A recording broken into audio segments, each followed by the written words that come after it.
Most people think that those who lead groups or deliver keynote addresses or stand in front of a camera and talking to millions of people around the world, that we must all be extroverts. Is that what you think too?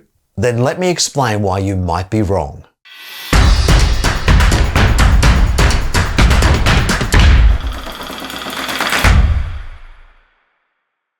There's a favorite activity I use in the playmeo database called Must Choose. You can find the details for it in the descriptions below. Basically, it's a series of rounds in which I ask people to make a choice between two options. For example, Coke, Pepsi, white chocolate, dark chocolate. And one of the questions which really starts to have people think a little bit more self-reflectively is small gathering, big party. Small gathering, big party. And the object is to identify which is their preference. All of these rounds is about what is their preference. And it's very, very interesting to see what happens. As part of the activity, we discover where the group preference lies by asking the group to split a bit like the Red Sea. You know, all of those that are small gathering on one side and the big party are on the other. And then we identify where is the group preference. So you may have an individual preference, but as a group, where does the majority rule? So at some point when I've asked the group to split according to the Red Sea, where we have all of those on one side have a particular preference and the other side has the other preference, like small gathering and big party, we identify where the group preference lies. So you may have made an individual choice, but maybe it's different to the group majority. So that's interesting. So if you like that sort of activity and it would be a wonderful way to help your group connect and learn more about each other, check it out. It's called Must Choose. But partway through the delivery of the experience, I pause and ask people to really consider on what basis are they making their conclusions. And in this case, I throw the focus onto me. I ask the group, all right, you've been with me for the last couple of hours or a few days or whatever it might be. Do you think I'm a small gathering kind of guy or a big party kind of guy? Notice that many people would regard the introverts to be the small gathering kind of people and the extroverts on the big party side. Not necessarily, but broadly speaking, that's where most people go. And so as I facilitate that conversation, and you could do the same thing, this would be a little tip, is that I invite arguments for and against for both sides. So for example, when they say, oh, no, Mark, you're definitely a big party kind of guy. You work really well with groups. You've got a great voice. You could project it. You enjoy the energy that comes with large groups. You're definitely a big party kind of guy preference. It's like, got it. Great. All right, let's hear from the small gathering side. And I'll say, well, because you work so much with groups, maybe at heart you prefer to be just with smaller groups. You love to connect with people and it's always easier to connect with smaller groups and it's more intimate and blah, blah, blah. And then the big reveal. And if we happen to have split like the Red Sea, I'll stand to one side or the other. I am a small gathering kind of guy. I am a big introvert. But here's the kicker. I'm an introvert, but I happen to know how to do extroversion really well. So in the context of are group facilitators extroverts, there is no right answer. And you probably knew that before you even dived into this video, but the power, the value of the question is found in the discovery by sitting in inquiry. There is no right answer. So as I said, I'm an introvert at heart. In fact, I'm a really big introvert. I am very happy in my own company. And more often than not, I would be more comfortable in a small group, maybe going out for dinner with just 2 or 3 people, than being in a large party. But from an occupational perspective, I know how to do extroversion really, really well. The time I spend in front of this camera, I know how to do really, really well. And it's not an overnight success, it's developed over time. But as I said, there's no right answer, which brings us to the question. So what does it mean to be a good facilitator? Does it mean that you have to be a bit of both, or is it better to be one or the other?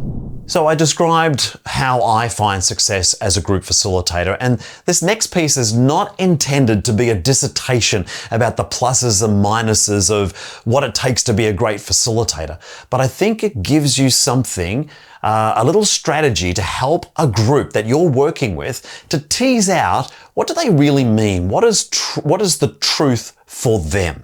And I think out of that sort of conversation, when you really sit in inquiry, a few things come out. And the first one is we are a bundle of many expressions of humanity. Sometimes we're an introvert, sometimes we're an extrovert, or maybe we're more often one or the other. But we're never just one, only one all of the time, is that we have many expressions of our humanity over many, many different periods and times and groups that we work with. But related to that last point, it is situational. So if I happen to be going out at dinner and relaxing, I'm much more comfortable with just a small group of people that I can, intimately connect with. And then, of course, if I happen to be working with a group, then I'm really happy with a really large group. I know how to do that well. So it's situational. So when you consider your facilitation, where is your preference? And when can you bring certain skills to play to help you be successful? Because that's what I've found. I have found that when I play the extrovert card, this helps me be more successful in front of groups, no matter how big they are, as my role as a trainer and experiential educator. I think another thing to consider is checking in with reality. If you're only ever one type, then on average, you're probably only going to attract the engagement of about half of the population of the people that you're working with. So I know personally, when I had shared this piece about being an introvert, but I just know how to do extroversion really well, there was a participant who came up to me who said this was revelatory for them. It was a revelation, a breakthrough in their facilitation journey, because they'd always believed that they had to be an extrovert, but they are a huge introvert and didn't believe that they could be successful at that work. And I had mentioned to them that when you consider on average the groups of people that you're working with, on average, how many of them might say that they are an introvert? We both agreed it's probably about 50-50. Well, that means that 50% of the groups that you work with will be able to identify with you, just as you have, because you've come up to me when I said I'm an introvert, and you also connect with that as well.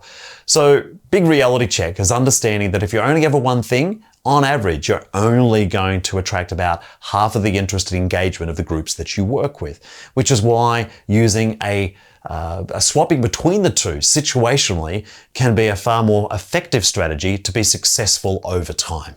And finally, and most importantly, is what's the evidence? A bit like with that activity called must choose, with the groups I'm working with, I invite them to say, okay, great. So you think I'm an extrovert. What's the evidence? Give me what does it look like, sound like, and feel like. What's the evidence that would help you come to that conclusion? Because I think most of us make a decision based on our gut feeling. But when I ask to go a little bit deeper and go, oh, well, actually, I noticed that, or when you said, these were the times that they made some conclusions. And that is a vital strategy for the groups that you work with as a group facilitator, to help them with their process. If you sense that they are making decisions without really, or drawing a conclusion without really understanding where that is coming from, ask them to lean into it. Ask them those questions about what does it look like, sound like, feel like? What's the evidence that helped you draw that conclusion? For example, and this is really silly, but you get the idea, cat or dog? Which one do you prefer? Are you a dog person or a cat person? Now, very quickly, most people could fall into one of those two categories, or maybe somewhere between the two. But then when you ask them to really lean in and have them understand why is it that you prefer a dog more than a cat or vice versa, and then they'll start talking about experiences. Maybe they're more of a cat person because of a horrible experience they had with a dog once. Or they prefer a dog because of a really positive experience they had when they were younger, and so on and so on. And this is where the value is found, because this is the sorts of conversations we don't often have with the people we associate with, that we spend time with, that maybe we work with. That when we can actually lean in and say, hey, can you give me a little bit more information? Help me understand how you see this situation. So for example, help me understand how you happen to be an introvert, but you clearly appear to be an extrovert. And I'm able to give all of that evidence with lots and lots of different examples. I think it's a wonderful facilitator skill to have. So what do you think? I'd love to know, how do you categorize yourself and what's the evidence for that? How do you support it? Or maybe you disagree with me. That's totally cool. Add a comment. I'm just a comment away, and I will always respond to any comment that you make, particularly if you want to lean in and have a conversation to explore this topic any further.